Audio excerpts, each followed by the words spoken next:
Bet you ain't know this was coming. It's for the real. It's for the shout out Eric and Dre. Follow me on this one.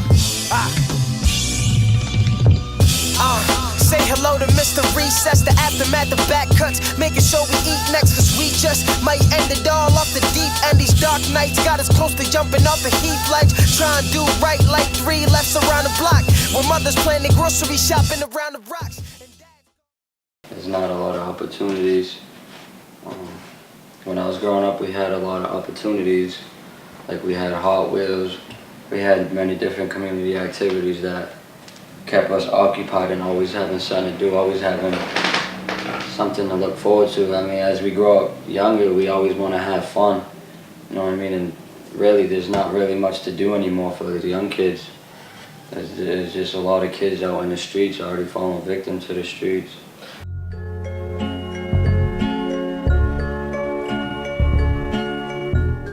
I mean, when I was growing up, all I would see is just, you see older people in the streets, you see older kids in the streets, they're slanging drugs, or they're doing something, they're getting money or whatever. They're getting money so they can have fun and do something. You know what I mean? And younger kids are seeing that, and that's all they're really seeing. So sometimes they look up to that. I mean, speaking on my behalf, that's how I fell into it. I wasn't really doing that in the streets. I was always around the older kids and stuff like that. And as I'm seeing them, they're out doing stuff in the streets, acting out, you know what I mean, doing stuff for money. It's like now it makes you feel like that's all you really can do around your way. How old were you when you started getting involved with like? I was 12 years old. I mean, my first time locked up, I was 12 years old. And you got out, and were you like, I'm not doing that again, or was it like it wasn't? No, it was just a normal thing. It just felt because there was nothing else to do. I mean, I never had, that's the #1 problem too, we don't have people over us trying to direct us at a young age. I was 12 years old, I didn't have really nobody over me trying to direct me in the way I should go, you know what I mean? I had nothing but bad influence. I mean, I didn't realize that at my age, but I had nothing but bad influences around me, like, yo, just go do this, go get money or whatever. You don't got no money at home or anything, you might as well get money with me and stuff like that. And that's what a lot of young people face too, is that peer pressure too.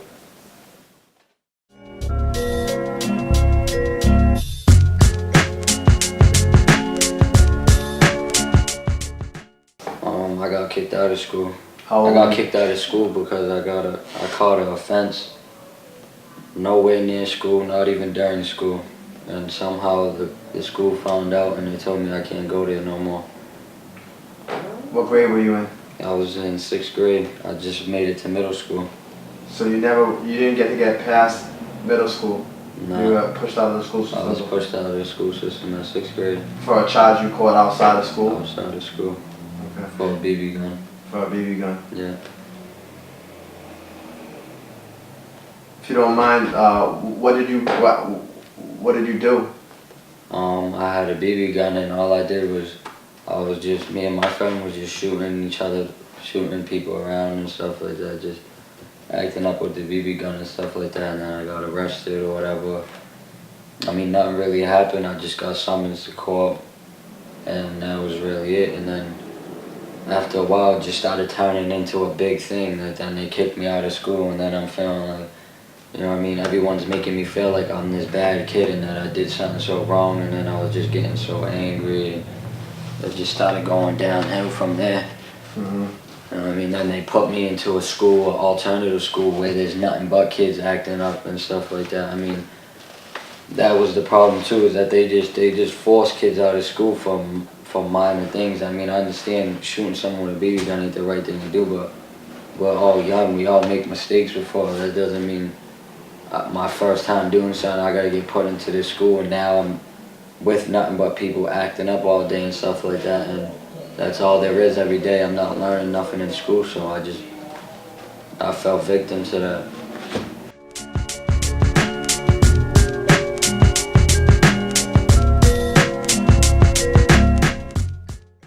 I started acting out as well too, you know what I mean? Like, seeing kids like just doing whatever they want. I mean, school wasn't really nothing crazy to me at the time. I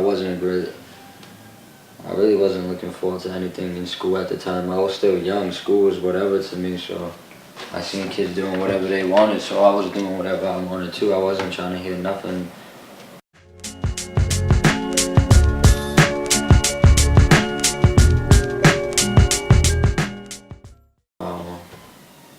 I was living in the projects. I was around nothing but older people. They was out catching armed robberies, playing with guns, doing things to get money. I didn't have no money. I didn't have nothing. I couldn't ask my mom for anything. I came from a broke family that really didn't have much. My mom was giving her last just to support us and a household of 6 people. And I was just out in the streets just doing whatever I can to get money. I felt like I had to do things on my own at a young age. You know what I mean? I didn't really have much opportunities. They started taking away all the community things away from us. You know what I mean? In my projects, they took down the basketball courts. We couldn't, because supposedly we were hanging there too much and there was too much people out there and stupid stuff like that. So really, all we was doing was just acting up, and that was our fun. We didn't really know anything else. I didn't know what was it like now, how I go to community events. I experienced different events and stuff like that, reaching out to different people. I didn't know what that was like when I was younger in the streets. I was just trapped in this one this lifestyle.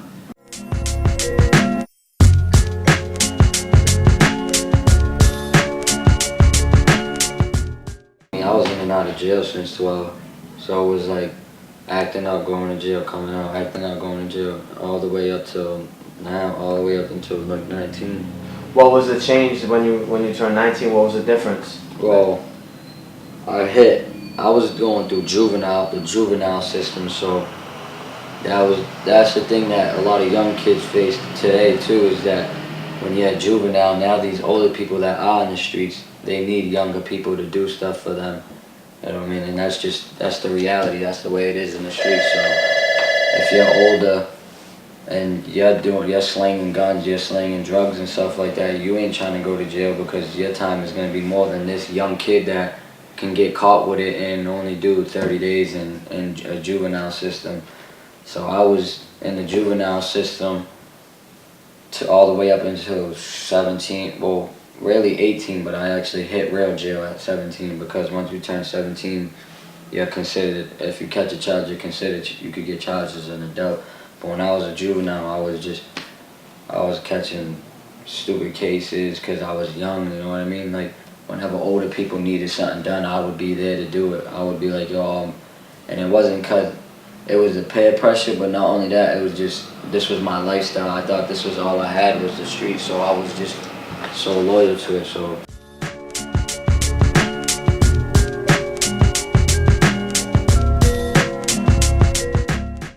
when I got to the real jail, when I got to where you're in your cell all day, where you have one rec a day, and it's 23 in 1, where your rec, you come out your cell, say if your rec is at 7 in the morning, you come out your cell at 7 in the morning, the rest of your day you're in the cell all day. You don't see nobody. You won't see a CO for about 5 hours. You don't see nobody. You're just in the cell. Think. All you can do is just think and think and think and think. And that was my first time experiencing that, and I'm just, you know what I mean? And being in rail jail is like still trying to be in the streets. You're still trying to survive in there. You know what I mean? It's the same thing you see in the streets. Your life is at risk at any point in time. You know what I mean? And I just started thinking to myself, is this where I want to be for the rest of my life? You know what I mean? Like, what is this really doing for me? And then I'm not hearing from nobody on the outside. I don't got no support out there, nothing. And it's like, I'm doing all this out there, and then when I'm in here, nobody's here for me, and now I'm the one that gotta suffer all the consequences. And now, you know what I mean, now I'm looking at time sitting in this place, and I really don't want to be here no more. You know what I mean? And just certain things started happening while I was in there, and I felt like it was God trying to reach out to me and it wasn't coincidence happening. It was that's why I truly believe everything happens for a reason. There was just certain things happening, and it just made me come to my senses. Like, yo, I can't do this no more. I really need to change. Like, you know what I mean? But I was like, there's something I gotta do first before I could take that step. Like, I gotta find faith in something that could keep me on my feet, and I had to find that faith in God. You know what I mean? That's when I got out. That's what really kept me on my feet, because I tried. So I always kept saying when I get locked up, oh, I'm gonna change when I get out. I'm gonna change when I get out. But then when I get out, like you said, there's really, you're on probation. They're telling you have to get a job, and then you can't find a job, and then it's like they want you to pay all these court stuffs. You got to pay money for everything, and now I'm like, I don't have money for that. I can't find a job, and now I'm falling victim right back into the streets.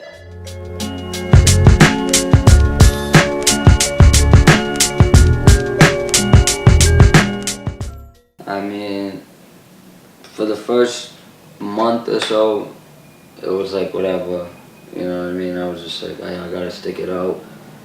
And then when I started, like, I was getting no money on my books, nothing, like, you're in there starving, you know what I mean? And it's like, nobody in there cares about you, nobody on the outside is obviously really caring for you.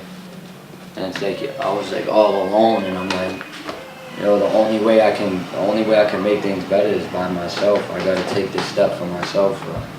And like, I kept reading my Bible and stuff like that, keeping things to try to keep me uplifted. And that was when I just, after like another month went by, and I was in there for like 2 months, and I'm in my cell just thinking every day like the things that I want in my life when I get out. And I just kept trying to motivate myself, and I just was like, yo, when I get out, I have to change. I can't do this no more. I have to change, because if not, this is where I'm going to be for the rest of my life.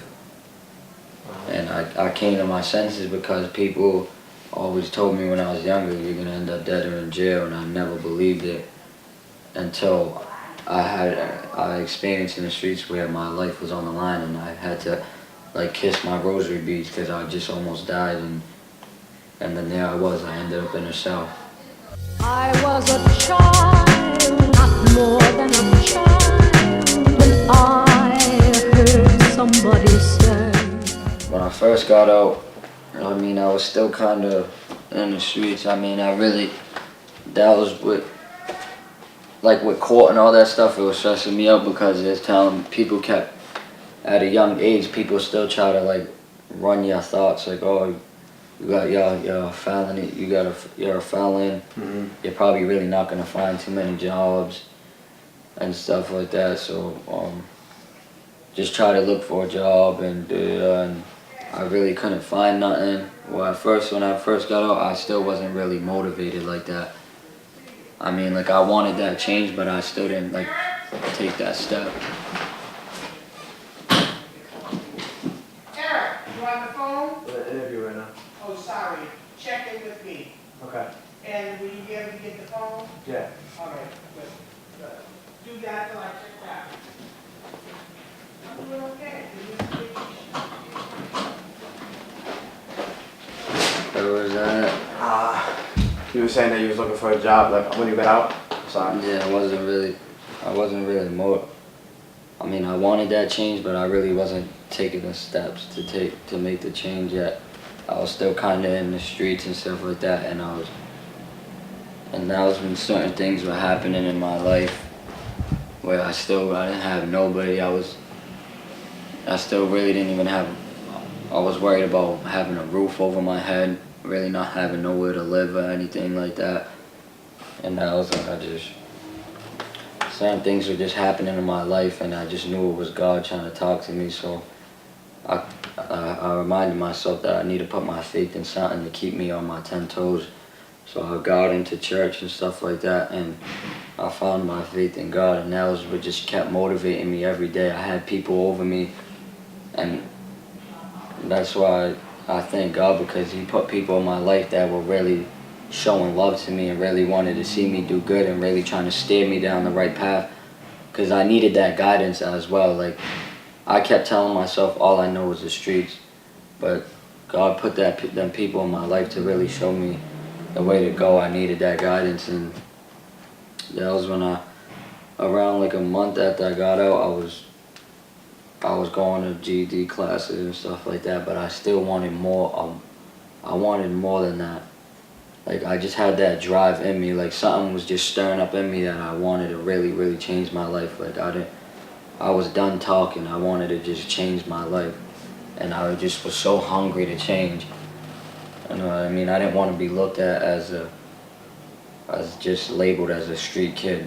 Like, I really wanted to change, and that's why God is good, because I was at these GED classes and then it really wasn't doing nothing to me, and then I'm seeing kids from the streets that I used to have problems with and stuff like that, and I had to take that negativity out of my life before I can put my energy into something positive.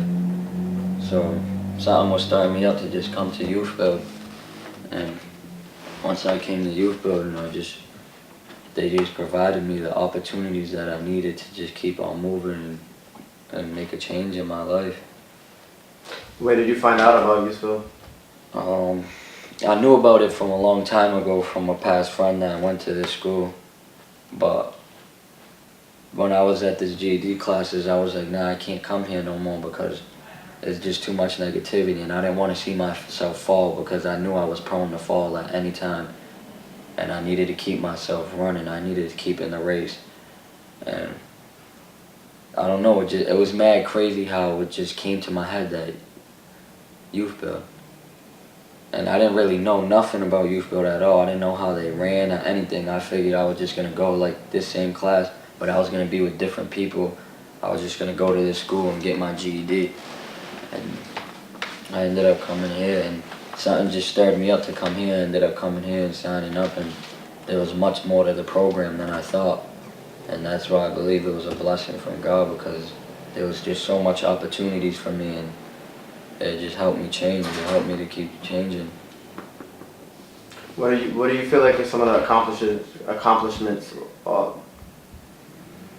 you've achieved in that period of time? Because you came in February and got enrolled in March, and now we're in September, so it's been about 6 months. And I achieved a lot. I mean, just on my third day here, I volunteered to be to do a public speech at the State House in front of 300 plus. What did you speak about?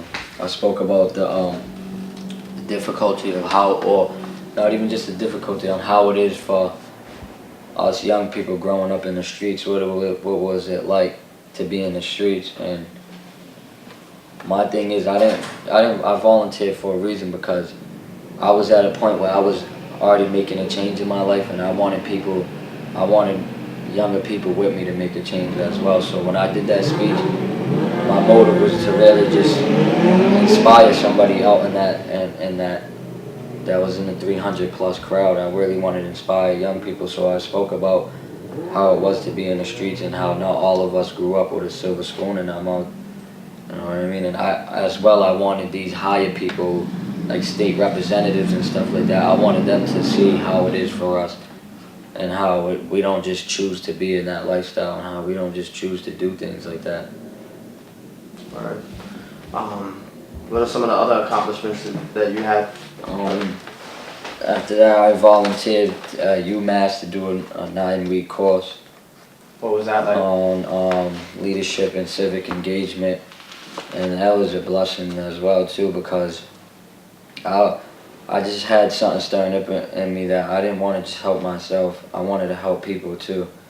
Like, I wanted to help other young people, because I wanted other young people out there that thought the same way that I did, that is the streets is all we know and that's all we have.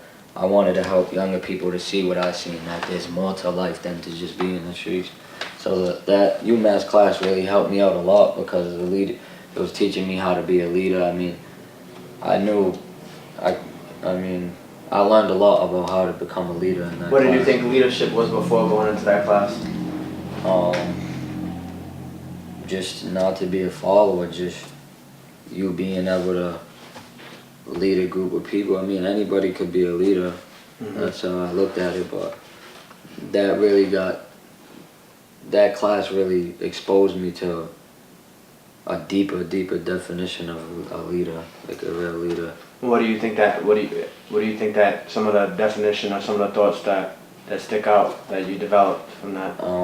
The most important one that I loved and that I learned was a leader starts with the heart, not the mind.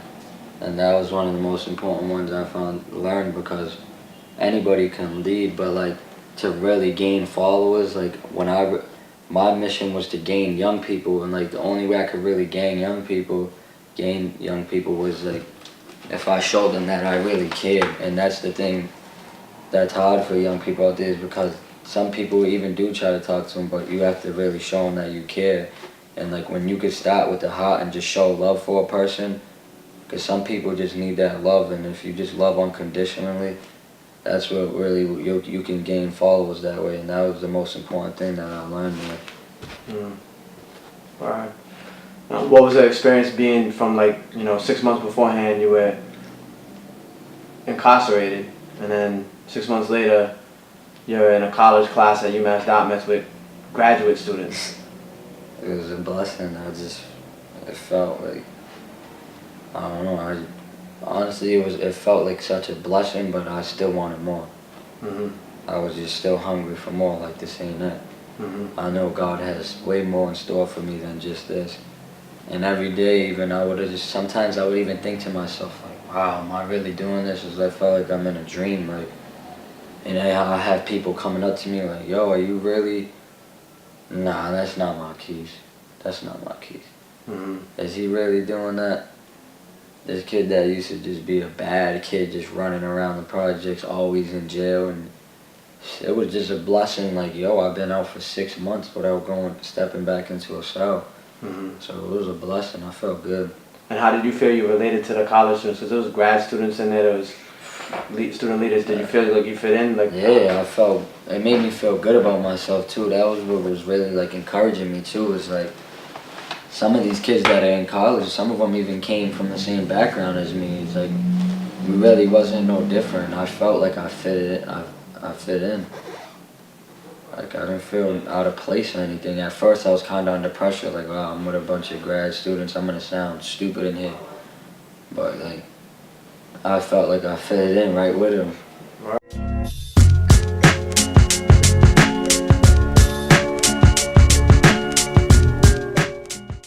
I got my GED July 15th. I got my GED, but before that I was still earning more certificates. I was putting all my energy into like community events and stuff like that, because that was what I really wanted to do. But then as time went by, it was like I still gotta further my education still. Like I still gotta help myself as well. I gotta build myself up before I can help anyone else. So I started focusing on my GED. I kind of put aside the community events and focused on my education.